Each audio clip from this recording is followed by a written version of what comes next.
పిల్లలు సురక్షితంగా ఉండాల్సిన చోటే వారి జీవితాలు ప్రమాదంలో పడితే రక్షణ ఇవ్వాల్సిన పెద్దల మధ్యే ఒక చిన్నారి భయంతో బతకాల్సి వస్తే తిరుపతి జిల్లాలో వెలుగులోకి వచ్చిన ఈ ఘటన ఒక కుటుంబాన్నే కాదు సమాజాన్నే కలవరపెడుతోంది. ఇంకా బాల్యాన్ని కూడా పూర్తిగా అర్థం చేసుకుని 13 ఏళ్ల బాలిక లైంగిక దాడికి గురై గర్భం దాల్చినట్లు వెలుగులోకి రావడం తీవ్ర ఆందోళన కలిగిస్తోంది.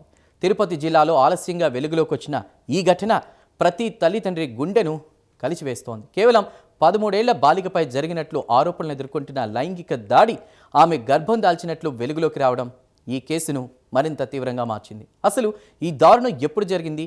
ఇంతకాలం ఎందుకు బయటపడలేదు? బాలికను కాపాడింది ఎవరు? Watch this.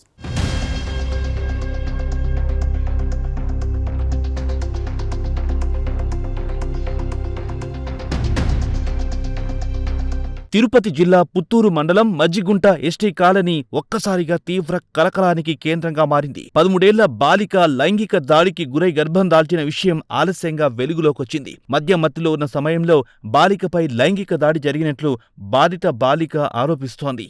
వరుసకు బాబాయ్ అయ్యే వ్యక్తి ఈ దారుణానికి పాల్పడినట్లు బాలిక చెబుతోంది. విషయం బయటకు రావడంతో నిందితుడు హరికృష్ణ పరారయ్యాడు. సమాచారం అందుకున్న పోలీసులు వెంటనే సంఘటనా స్థలానికి చేరుకున్నారు. బాలికకు వైద్య పరీక్షలు చేయించారు. చట్టపరమైన ప్రక్రియలను ప్రారంభించినట్లు తెలుస్తోంది. బాలిక ఆరోగ్య పరిస్థితి, వైద్య నివేదికలు, వాంగ్మూలం, సంఘటనకు సంబంధించిన పరిస్థితులు ప్రతి అంశాన్ని పోలీసులు నమోదు చేస్తున్నారు. సంబంధిత వ్యక్తులను అదుపులో తీసుకుని విచారణ కొనసాగిస్తున్నట్లు సమాచారం. ఈ కేసులో అత్యంత కీలకమైన అంశం విషయం ఆలస్యంగా వెలుగులోకి రావడం. బాధిత బాలిక ఎలాంటి పరిస్థితుల్లో ఇంతకాలం మౌనంగా ఉండాల్సి వచ్చింది? ఎవరికైనా విషయం తెలుసా? తెలిసి కూడా దాచారా? లేక భయం, బెదిరింపుల కారణంగా ఈ విషయం బయటకు రాలేదా అనే కోణాలపై పోలీసులు దర్యాప్తు చేస్తున్నట్లు తెలుస్తోంది.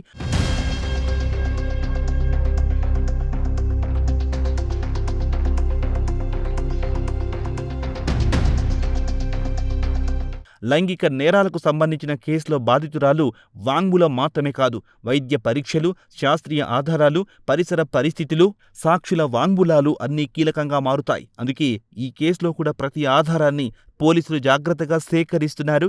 సంఘటన జరిగిన సమయం, బాధితురాలు చెప్పిన వివరాలు, సంబంధిత వ్యక్తుల కదలికలు అన్నింటినీ విశ్లేషిస్తున్నారు. ఈ కేసు మరోసారి చిన్నారుల భద్రతపై తీవ్రమైన ప్రశ్నలను లేవనెత్తుతోంది.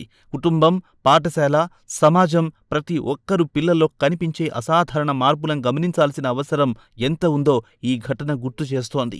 పిల్లలు భయపడకుండా తమ సమస్యలను చెప్పుకునే వాతావరణం కల్పించడం, ఇలాంటి సంఘటనలను ముందుగానే గుర్తించడంలో కీలక పాత్ర పోషిస్తుంది. చిన్నారులపై జరిగే లైంగిక నేరాల్లో చట్టం అత్యంత కఠినంగా వ్యవహరిస్తుంది.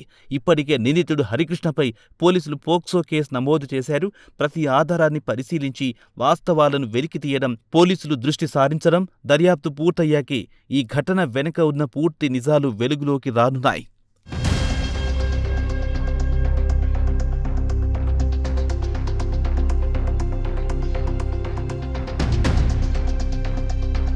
చిన్నారులపై జరిగే లైంగిక నేరాలు ఒక కుటుంబాన్నే కాదు సమాజాన్ని కలిచివేస్తాయి. ఇలాంటి ఘటనల్లో మౌనం, భయం, నిర్లక్ష్యం నిందితులకు మరింత అవకాశం కల్పిస్తాయి.